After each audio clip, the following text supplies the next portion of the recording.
A reading from John, chapter 12, verses 23 to 26. Jesus said, "The hour has come for the Son of Man to be glorified. Very truly I tell you, unless a kernel of wheat falls to the ground and dies, it remains only a single seed. But if it dies, it produces many seeds. Anyone who loves their life will lose it, while anyone who hates their life in this world will keep it for eternal life. Whoever serves me must follow me, and where I am, my servant will also be. My Father will honor the one who serves me." This passage from the Gospel of John spoke to me when I first read it. My thoughts were varied. On one hand, I thought of how it speaks of how one little seed has the ability to become the wheat that finds itself in many of the foods that sustain us. How the death of the seed brings about new life that sustains and fuels us. On the other hand, I started thinking of my grade 11 biology class, where I learned that a seed does not die, but is rather a part of the organism's reproductive process, which is not death, but actually fertilization and the start of new life. Going to Cuba, I thought I would experience certain things. I knew I was going to get lots of sunshine and possibly a nice tan, that I was going to meet wonderful people and experience a wonderful culture. In reality, I experienced that and so much more. It was very refreshing to go to another country. I don't travel very much, and this was the first time I had traveled internationally outside of the United States or Canada. And going here, things were so much different from Canada, in both positive and negative ways. Cuba, being a socialist country, has a certain way of doing things that are totally different from here in Canada. One major concept that I have to get my head around is the idea of food rationing.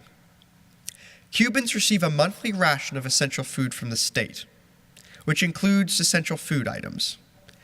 But this still is nearly not enough for a Cuban to live for a month just on state food. Although you may only receive milk if you are a child or over the age of 60.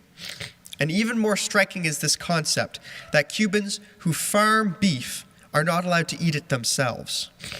Cubans are not allowed to be in possession of beef at all, as much of that goes towards fueling the resorts, the tourists at many resorts. Thus, in the face of a growing food insecurity problem, the Cuban Council of Churches, together made up of many Protestant churches, had come together and started a sustainable development program that enabled individual churches to grow their own food and sustain their communities. At an Episcopal church I visited in a small town called Itabo, east of Veradero, I witnessed this program in action. A once decrepit, condemned church had been transformed into a thriving spiritual community that engages its citizens of the town with each other and with food production.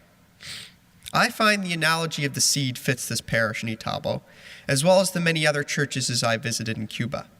As many different generations work side by side, the worshiping community is spiritually engaged, and the congregation is focused on helping the needy and the hungry and its ministry in the community, although the parishioners themselves may not have much themselves.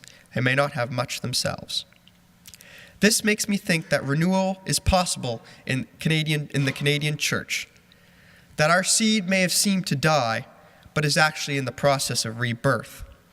It just needs the loving care and attention of the faithful to grow and give new life.